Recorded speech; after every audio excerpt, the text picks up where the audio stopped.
একবার আমি গুলিস্তানে আসছি।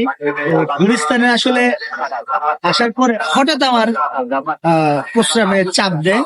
আসলে আমাকে প্রস্রাব করতে হবে। আমি কয়েকজনকে জিজ্ঞেস করলাম যে আচ্ছা এখানে পাবলিক টয়লেটটা কোথায়। আমি এখানে হকার যারা আছে কাপড় চোপড় বিক্রি করতে তাদেরকে জিজ্ঞেস করলাম পাবলিক টয়লেটটা কোথায়।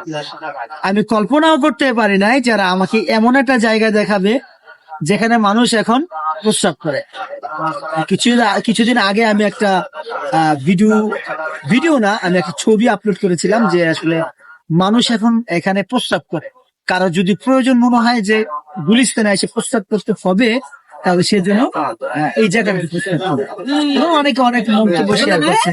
আচ্ছা একটা জিনিস আমরা আপনাদের কাছে প্রশ্ন, এখানে কি আমি একা প্রস্রাব করি আর এটা কি কখনো সম্ভব? আপনারা দেখতে পাচ্ছেন এই যে সিরিয়াল বাই সিরিয়াল ভাইরা যাচ্ছে, এরা এখানে কেন যাচ্ছে? আপনারা দেখুন, প্রস্রাব করার জন্য সবাই যাচ্ছে। এখানে আমার দোষটা কোথায়? যেখানে পাবলিক টয়লেট হয়ে গেছে সেখানে আমি প্রস্রাব করলে আমার দোষটা কোথায়? তার মানে দোষ আমার না, দোষ হচ্ছে যারা আমার সাথে ব্যক্তিগত ভাবে কোনো বিষয় নিয়ে দ্বন্দ্ব করতে চান তারা। প্রস্রাব হাজারো মানুষ যেখানে করতে পারে আমি কেন সেখানে প্রস্রাব করতে পারবো না?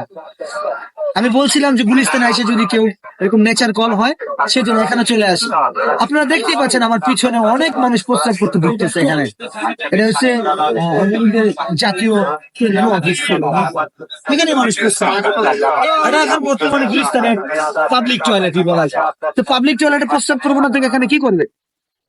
এখানে আগে তো অফিস নাই, এখন মানুষ প্রস্রাবই করে, সবাই এখানে প্রস্রাব করতে আসে। তা আপনারা যেটা আমাকে আসলে ভুল বুঝতেছেন, আপনারা এখানে আসলে আপনাদের যদি নিজের প্রস্রাবে ধরে পায়খানা ধরে, আপনারা তো নিজে প্যান্টে পায়খানা করবেন না, প্রস্রাব করবেন না, আপনাদের এখানে আসতে হবে, তাই না? আপনারা এখানে আসতে হবে, বিকজ এখানে আর প্রস্রাব করবেন। এই যে লাইন পানি পুরা পড়ে রয়েছে, প্রস্রাবের পানি গাইসা রয়েছে, পুরো অফিস এখন মনে করেন বাথরুম হয়ে গেছে। আপনারা আমার সাথে কেন রাগারাগি করেন? আমি যে বুঝে নাই। ভালো থাকি।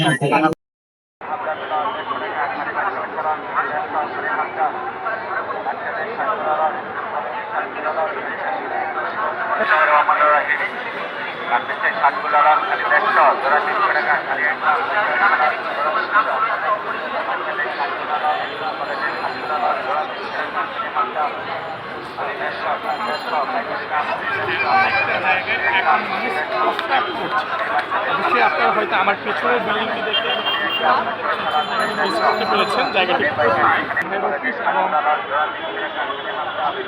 জাতীয় মানুষের এত বড় বৃহৎ সমাবেশ দল। একের পর এক মানুষ ঢুকছে প্রস্রাব করতে, প্রস্রাব শেষে জরুরি কাজ শেষে আবার বের হয়ে যাচ্ছে।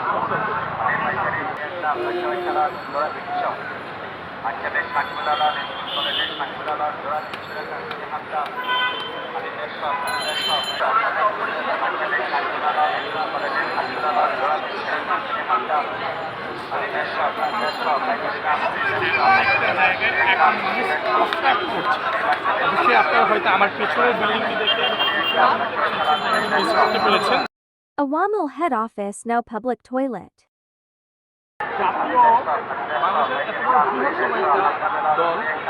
একের পর এক মানুষ ঢুকছে প্রস্রাব করতে, প্রস্রাব শেষে জরুরি কাজ শেষে আবার বের হয়ে যাচ্ছে।